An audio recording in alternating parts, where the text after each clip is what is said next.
Bismillahirrahmanirrahim. Assalamualaikum warahmatullahi wabarakatuh. Dan selamat pagi. Good morning. Alhamdulillahirabbil alamin wassalatu wassalamu ala asyrafil anbiya'i wal mursalin wa ala alihi wa sahbihi ajmain.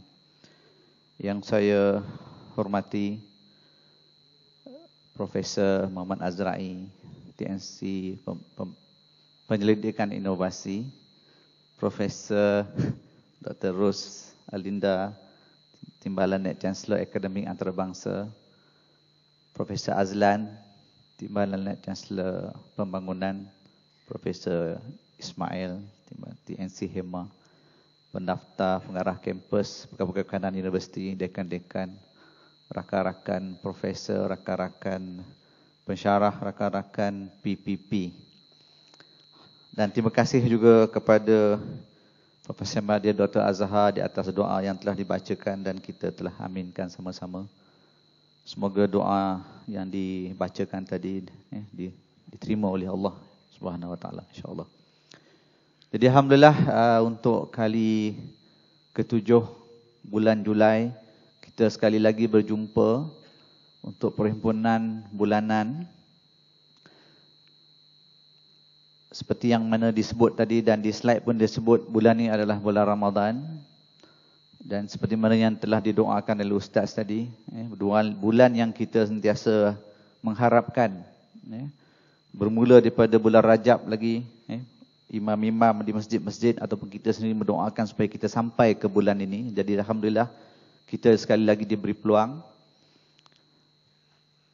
Dalam konteks amanah dan tanggungjawab di UTM, apa yang kita harapkan daripada Ramadan kali ini ialah kita sama-sama akan memperbaiki sifat-sifat yang dilatih semasa kita berpuasa, contohnya sifat amanah, sifat integriti, lebih ikhlas, ataupun dalam ringkasnya kita doakan supaya apa yang baik yang telah kita amalkan akan dapat diperbaiki jauh lebih baik. Mana yang kurang kita akan dapat tingkatkan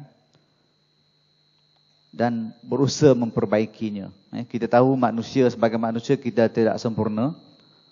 Tidak ada yang lengkap.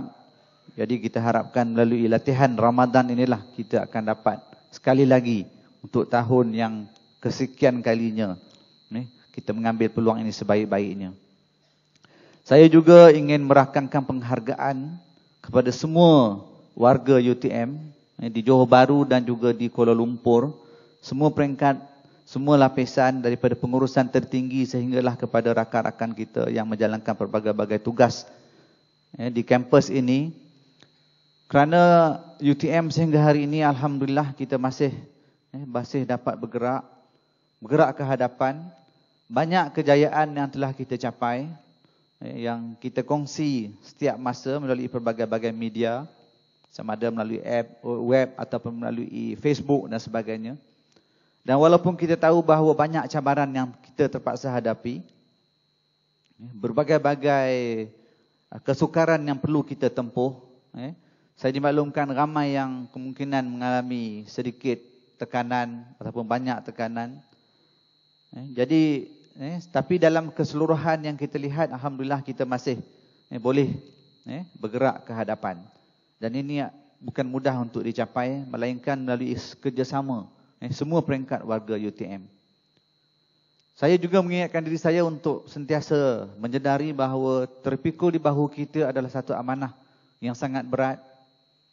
Satu tugas yang sangat berat yang perlu kita laksanakan. Suka atau tidak, kita berada di satu sektor, dalam kerajaan di satu sektor di mana menjadi fokus. Fokus yang diberikan kepada kita adalah masyarakat, negara menuntut kita sentiasa cemerlang. Sebab dunia kita adalah dunia ilmu, dunia membina manusia-manusia yang akan meneruskan kesinambungan negara, bangsa dan agama. Jadi kita menjadi fokus. Sedikit yang berlaku di IPTA ataupun di IPT akan menjadi fokus. Jadi alhamdulillah, sehingga kini saya sangat-sangat bersyukur kerana kita tidaklah diberikan fokus yang tidak baik. Apa yang berlaku adalah kita setakat ini berjayalah mempertahankan imej yang baik. Jadi saya mengucapkan tinggi-tinggi penghargaan kepada semua. Ya.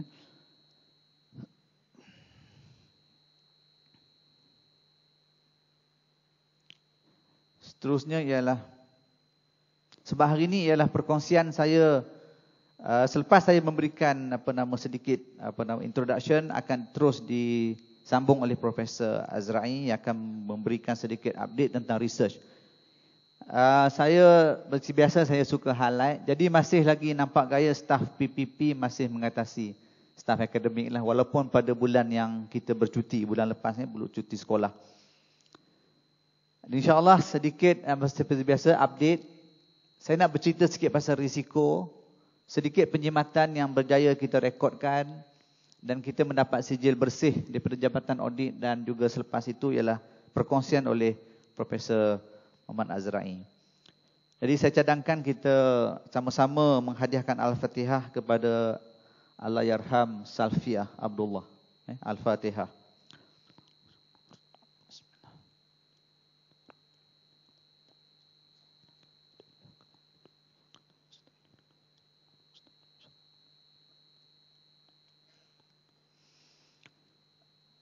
Sesiapa yang tidak mengenali, saya mengenali beliau agak rapat kerana bersama duduk menyediakan bajet tahunan universiti bersama dengan Puan Fazilah. Jadi kita merasakan satu kehilangan kepada UTM dan kita ucapkan takziah kepada keluarga beliau.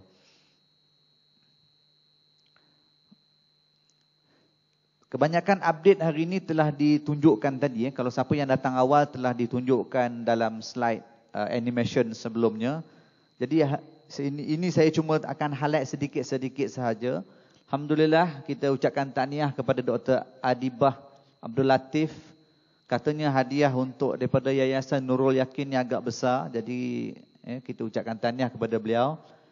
Kita juga mencipta sejarah, sebahagian daripada sejarah IEM. The first lady menjadi chairman branch IEM di selatan, dan branch IEM di selatan katanya yang terbesar di antara banyak-banyak cawangan. Dan saya yakin tak mustahil untuk PM Hayati akan memecahkan satu rekod lagi, kemungkinan menjadi presiden IEM. InsyaAllah. Kita akan doakan beliau lah. Seterusnya, satu lagi kejayaan yang besar kepada UTM. Dr. Nur Hayati Abdullah daripada Fakulti Bioscience dan Medical menjadi chairman kepada International Water Association Young Water Professional. Dilantik selama 2 tahun. Dan beliau insya-Allah, saya telah bercakap dengan beliau dan juga dengan Abdul A yang menghubungi kita, meminta sokongan. Of course kita sokong benda-benda yang boleh memberikan manfaat kepada UTM. Jadi kita harapkan Dr. Nur Hayati, PM Hayati, Dr. Adibah semuanya akan terus membawa bendera UTM lah. Memberikan banyak kelebihan kepada UTM insya-Allah. Tahniah kita ucapkan. Satu lagi kejayaan yang kita rekodkan adalah tahniah kepada Profesor, adakah Profesor Zainuddin hari ini?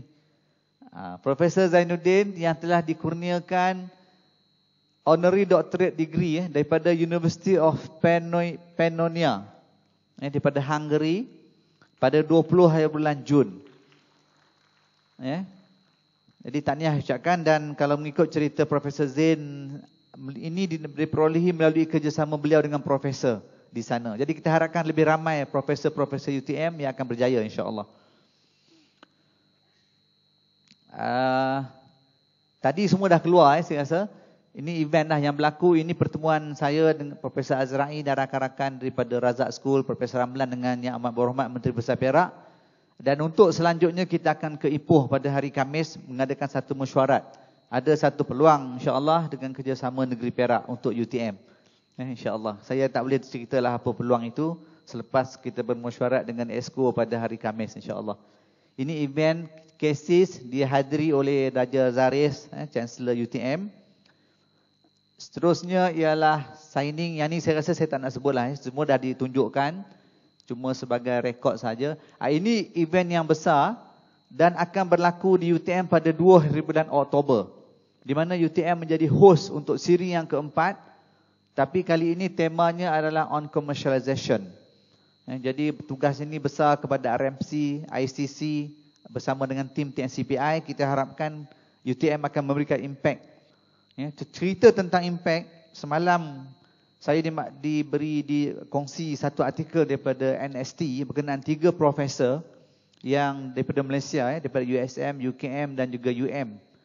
Dan membaca satu tulisan yang ditulis oleh Tan Sri Zul, bekas VC USM, menceritakan tentang impact ini sebenarnya mengambil masa yang lama. Apa yang dibuat oleh kementerian ini adalah cuba memberikan image yang baik kepada publik tentang aktiviti research dan impact kepada masyarakat. Saya cadangkan nanti dibacalah artikel NST di mana Tan Sri Zul mengulas tentang sektor ini di mana kita berada dalam bidang ini mengambil masa yang agak lama untuk mencapai kematangan. Jadi banyak pihak kena bersabar dan kena memahami keadaan ini. Tapi itu bukan menjadi excuse untuk kita lewat memberikan impact. Kalau seboleh mungkin kita akan mencari jalan supaya kita boleh memberikan impact yang segera, insya-Allah. Ini dalam media, banyak media-media ataupun laporan-laporan tentang UTM. Ini yang saya sangat menghargai peranan yang dimainkan oleh pihak media UTM, korporat UTM. Kerana Alhamdulillah kita berjayalah menonjolkan. In fact, petang semalam ada satu siaran di Astro Awani tentang UTM dan sebagainya. Saya rasa ada beberapa siri lagi daripada media Astro Awani.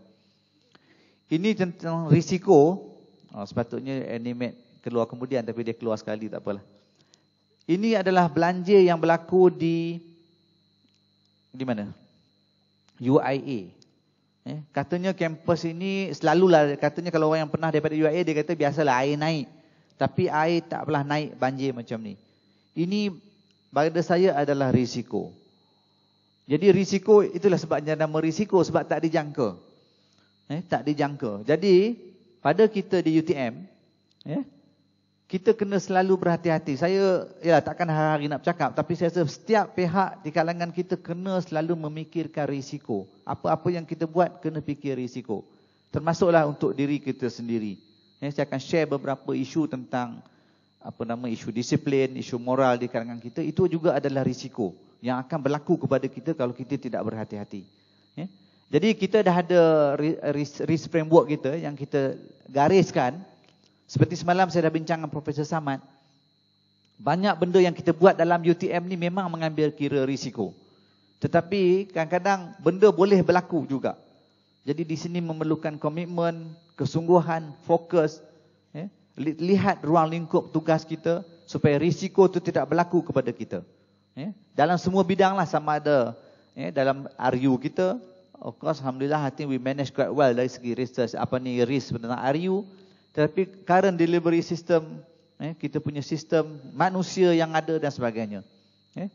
Jadi antara risiko yang boleh berlaku, kita kena tengok ialah isu integriti yang meliputi soal amanah.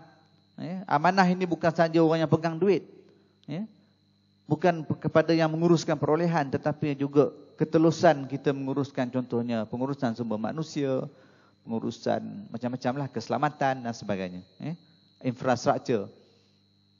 Ini saya sebenarnya ada beberapa petak yang saya buang. Tak sanggup saya nak tunjukkan sebenarnya. Laporan terus yang saya dapat daripada pihak masjid.